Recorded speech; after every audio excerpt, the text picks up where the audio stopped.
കൈലാസ് വേൾഡിലേക്ക് സ്വാഗതം. ഞാൻ നാണ്ട ബീട്രൂട്ട് കണ്ടോ നട്ടേക്കുന്നത് 3 മൂട് കണ്ട ആ 3 മൂട് കണ്ടോ. കണ്ട് ഇത് ഉരുളക്കിഴങ്ങ് കണ്ട കിളിച്ച് വരുന്നത് ഉരുളക്കിഴങ്ങ് കണ്ട പൊടിയായിട്ട് കിളിച്ച് വരുന്നത് ഉരുളക്കിഴങ്ങ്.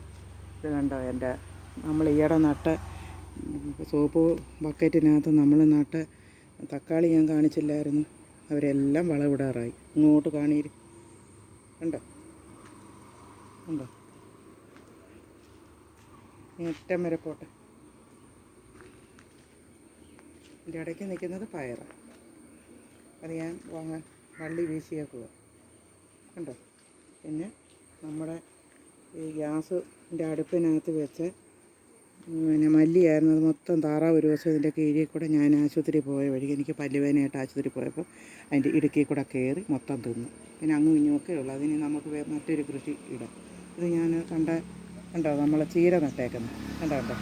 8 ടിന്നിനകത്ത് കുപ്പി കുഴിച്ചിട്ടേക്കും. അതിന് ആ കുപ്പിയുടെ അടിയിൽ ഇച്ചിരി കരിയില ഇട്ടിട്ട് ഞാൻ പറഞ്ഞില്ലേ വളത്തിൻ്റെ ആ കൂട്ട ചേർത്തേക്കുന്നത്. എന്നിട്ട് നമ്മൾ പാകി കിളിപ്പിച്ച ചീരത്തയ്യ അങ്ങനെ നട്ടേക്കുന്നത്.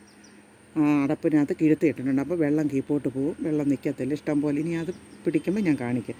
അപ്പോൾ നമ്മുടെ ഈ തക്കാളി തൈയൊക്കെ കണ്ടല്ലോ കണ്ടോ. ഇതെല്ലാം ഈ 5 കിലോ കവറിനകത്ത് പിന്നെ 5 കിലോ കവർ പിന്നെ നമ്മുടെ സോപ്പ് ബക്കറ്റ് അതൊന്നും കളയാതെ നിങ്ങളും ഇതുപോലെ എന്തെങ്കിലുമൊക്കെ ചെയ്യണം.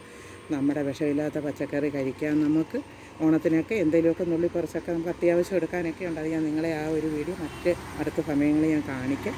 ഈ കുഞ്ഞു വീഡിയോ കണ്ട് തന്നെ ഇഷ്ടപ്പെട്ടാൽ ലൈക്ക് ചെയ്യണം, ഷെയർ ചെയ്യണം. ഓക്കേ.